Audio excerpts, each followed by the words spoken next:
This is very strange, very unusual times we're having. It's sure strange to me be talking to a telephone. Now, they wanted me to try to teach a Sunday school class here at Hinds Baptist Church, and I am the Sunday school teacher here for the adults class. And I've been looking forward to it, and I sure missed my Sunday school class. You know, a lot of you out there are missing things like going to eat a meal and not have to clean up after yourself, and going to a movie and being able to sit by the people you want to sit by, and things are just different. I mean, they're so different now. In my house, we got Clorox. Look at this. We got Clorox. We got disinfectant. We got hand sanitizer. We got masks. We got all this stuff. So times are different. Things are really changing. But the good thing is Jesus isn't changing. And so it's a time now that everybody has a second chance in life to turn their lives around. And I think that's what a lot of preachers are preaching. It's the end of time. And I'm sure a lot of Sunday school teachers are saying it's the end of time. But me, I'm one of those, I believe in the Bible that nobody knows when the end of time's coming. So what I think it is Jesus giving us all a second chance. And today we're going to study about Jesus and about his forgiveness. Now, a lot of you may have a Sunday school book. And if you do, right here's what our Sunday school book looks like at Hinds Baptist. And I'm sure a lot of Baptists use this. And if you have that book, you can turn to page 119. And if you don't have the book, you can turn to Matthew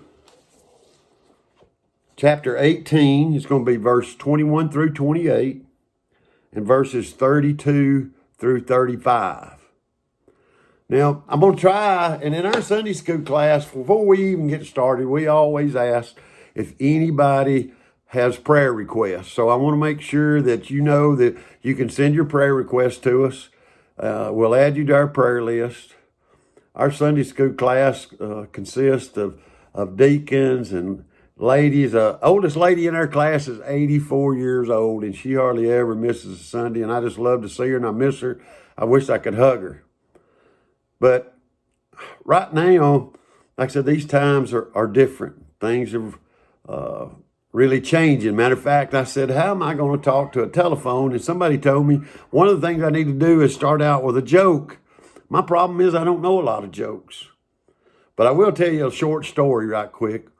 One time, back a long time ago, I used to have a filling station in Delmer, Alabama. Some of y'all know where that is. And we used to have a guy that would come by there and trade with us quite often. And his name was Rufus Mann. Now, all y'all know Rufus Mann, especially if you're from Winston County. There's even in Lynn, Alabama, there's even a road named after him. Well, Rufus one time was a witness to a break-in and people stealing stuff out of a plant. And so when Rufus had to go to court, the attorney there was an attorney for the boys there that stole the stuff. And of course, there was a district attorney there. And so they called Rufus to stand. And of course, back in them days, you put your hands on the Bible and you had to swear to tell the truth, nothing but the truth. And of course, Rufus said he would. And so the district attorney asked Rufus, said, Rufus, did you witness a crime? And he said, I did.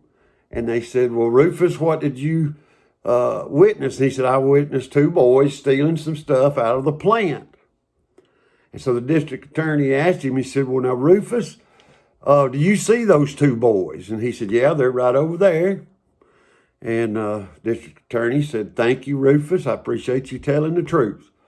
So the attorneys for the two boys got up and said, now, Rufus, you have sworn to tell the truth. Is that correct? Rufus says, that's correct. And he said, well, let me ask you this, Rufus. Was it night when you saw these two boys? And he said, yes.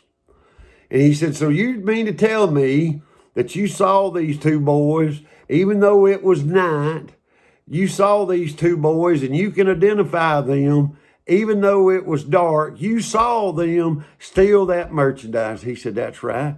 And he said, Rufus, now let me ask you this. He said, now it was dark. And how far would you say they was away? Would you say they was 25 feet, 100 feet, 150 feet? How far would you say them boys was from you? So Rufus looked at him. He said, I don't know, probably 150 feet. Now the attorney for the two boys kind of really got excited, and he said, now look, Rufus, you mean to tell me at night at 150 feet, you saw them two boys steal this stuff and you can identify them and you know it was them two boys. I just want to know how far you can see and at night. Rufus looked him square in the eye and he said, well, I can see the moon. How far is that? Now, I hope y'all like that story. Rufus was one of those guys that everybody in this county loves, and he had some great stories, and that was just one of them. But I want us to get into our Bible verses now, and it starts here with Matthew 18, chapter 18, verse 21 through 22. It said, then came Peter to him and said, Lord, how shall my brother sin against me, and I forgive him, till 7 times? Jesus said unto him, I say not unto thee until 7 times, but until 70 times 7. Now, I'm going to draw you a little picture here. I want you to picture that Jesus was always training his disciples, and this was one of the times that he used to train them and get them ready, because Jesus knew that he was going to die on the cross. So here they were in this little area here, and I'm sure I can picture Peter. He was kind of the leader of all the apostles and all the disciples there, and I'm sure they got to talking, and they said, Peter, ask Jesus how many times we're supposed to forgive them, because back in that day, the church or the priest, that you were only to forgive somebody 3 times. Now, after that 3rd time, you could be punished. And the church could punish you. They could punish you by even sending you to jail if they saw fit. So Peter thought he was really doing good now here in this verse, because he says, till 7 times. Peter said, Lord, so Peter went way above what the church was doing. So Peter was kind of patting himself on the back for doing this. And Jesus says, no, not 7 times, Peter, but 70 times 7. Now think of that. What Jesus was telling Peter, you're supposed to forgive. It don't mean how many times your brother does something against you, whether it's maybe he steals something from you, maybe he spreads rumors, maybe he maybe at work even, maybe somebody takes credit for what you did. We've all had these things happen to us, right? I mean, we've all had things happen to us that made us mad. But here Jesus was telling Peter, it didn't matter how many times this happened, you are to forgive them time after time after time after time. Now, here it doesn't say anything, and I want to make sure everybody understands, it doesn't say anything here in the Bible about if you're in an abusive relationship, maybe the husband's mean or beats you up, or the wife's mean and beats the husband up. I'm not telling you that you got to stay with them and forgive them. I'm not telling you that. What the Bible says, though, you are to forgive them in your heart. So don't think that I'm trying to tell you to stay in a relationship that God don't want you in. Now, here, Jesus used parables a lot of times to talk about things that he wanted to make points about. And here Jesus tells the parable of the unforgiving debtor. Now, this unforgiving debtor, I'm just going to, let me read the verses here. This is coming from Matthew 18, verses 23 through 27. Therefore is the kingdom of heaven like unto a certain king, which could take account of his servants. And when he had begun to reckon, one was brought unto him, which owed him 10,000 talents. But for as much as he had not to pay, his Lord commanding him to be sold, and his wife, and his children, and all that he had, and payments to be made. The servant therefore fell down and worshipped him, saying, Lord, have patience with me, and I will pay thee all. Then the Lord of the servant was moved with compassion, and loosened him, and forgave him the debt. Now, first of all, think of this as this 10,000 talents. I want you to think of it would be like me and you today trying to pay back our debt that our United States of America's in. We would never get that done. It didn't matter. 10,000 talents was just so much money that it's just hard to imagine. This guy could have sold everything. He could have worked every day of his life. He could have sold his children into slavery.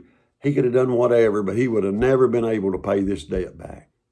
But because he fell on his knees, and because he begged his Lord there, the king, which the king here represents the Lord, but here he begged, Lord, just don't let me, I'll pay you back. Somehow I'll pay you back. Please don't sell my children. Lord, please don't sell my wife. Lord, please don't make me sell my property. I'll pay you everything I owe you. Well, because of that, and because he got down on his knees and asked for forgiveness here of his debt, the king forgave his debt. Not just part of it, but all of his debt. His record had been set straight. He didn't owe anything. Now, look, think of this. If this guy could forgive this guy for all that he owed him, can't we forgive someone who talks about us or makes fun of us or just hurts our feelings from time to time? Can't we do that? I think we can. Well, let's go on now, because they tell me I got to kind of rush through this. Now, I want y'all to know in Sunday school, they'll tell you I'm long-winded. If Miss Linda was here, she'd be pointing at her watch here in a few minutes, telling me it's time for us to go because, we got to have a bathroom break now before preaching. Now, I don't want any of y'all to go to sleep. Now, preachers are used to that, but Sunday school teachers are not. So y'all pay attention here, and we're going to get through in just a minute. Matthew 18, verses 28, 32 through 35. But the same servant went out and found one of his fellow servants, which owed him 100 pence. And he laid hands on him, and he took him by the throat, saying, Pay me what thou owest. Then his Lord, first of all, think of this now. He had just been set free from all of his debt. A guy forgave him for everything he owed him. And he could have never paid the guy back. He would have been in prison forever trying to raise that money. He would have been there forever. Here, a guy owed him 100 pence. Now, 100 pence is more like 90 days. If what you get paid in 90 days back then, you would earn this 90 pence. So you can see how different this amount of money was. One of them was way up here that you can't even imagine, and one was way down here where all of us probably could pay it back. Well, this guy forgot what Jesus had done for him and the God had done for him, didn't he? Didn't take him long to forget. We're all that way sometimes. Jesus was our example to live our lives. If you'll remember, go back to when Jesus, they brought the lady that committed adultery in front of her. You remember that? Y'all remember the story where the Pharisees brings her in and said, Lord, or says, Jesus, here is this lady. She's committed adultery. By Moses' law, we're supposed to stone her. Now, we're supposed to stone her, Lord. So what do you say?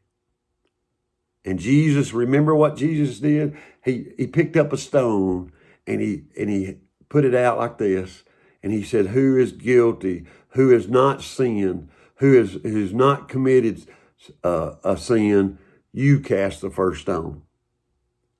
So it's up to us to forgive things that people have done to us, right? And I think Jesus was an awful good example. That's just one of them. You remember another time when Jesus told Peter, said, Peter, you're going to deny me 3 times. You're going to deny me 3 times before the cock crows. And of course, Peter said, oh no, Lord, I won't deny you. No, sir, I won't do it. But you know what happened in that story too? Peter denied him 3 times, but you know what? Jesus forgave him for it. And Jesus paid an ultimate price for what happened. And also going on through, you remember Jesus was on the cross. Jesus was on the cross and he was up there with 2 thieves. And one of the thieves, you remember, kind of made fun of Jesus, said he ain't no God. If he was, he'd get himself off of here. But the other thief said, Jesus, forgive me for all the things I've done and remember me when I'm in paradise, when you go to paradise. And Jesus remembered him and said, you will be remembered today. You will be with me in paradise. And look, the ultimate forgiveness that Jesus did was when they nailed him to the cross, took his life. But he said, Lord, forgive them, for they know not what they do. Now think of that. And think how easy it would have been for him to call 10,000 angels to come get him off that cross. So look, it's got to be easy, real easy for us to forgive if Jesus could forgive all those folks. Going on with the verses, in verse 32, then his Lord, after that, he had called him, said unto him, O thou wicked servant, I have forgave thee all thy debt because thou desired me to. Shouldest now thou also have had compassion on thy fellow servant, even as I had pity on thee? And his Lord was wroth and delivered him to the tormentors till he should pay all that was due unto him. So likewise shall my heavenly Father do also unto you, even you from your hearts forgive not every one his brother their trespasses. So I guess the moral of the story here, remember this: when somebody does something good for you and good to you and forgives you, pass that on. Let's help each other to forgive each other, because we all make mistakes. We all say things that we shouldn't say. We all do things that we shouldn't do. But luckily for us, we got Jesus to ask forgiveness for, and he always forgives us, doesn't he? Now look, this has been, I know I've rushed through here and tried to get through with this lesson, but I just wanted to make sure, number one, that my Sunday school class knows how much I miss them. If I had them all here, I'd love to hug them, but I don't. But someday we will. We're all going to be back together someday, whether it's here or in heaven. So just keep your heads up. Don't forget, keep your sanitizer. Keep all your bleaches. Let's keep everybody healthy. And let's remember to those that are wearing those masks, let's don't make fun of them. The ones that are not, don't make fun of them. We're all different. All of us are different.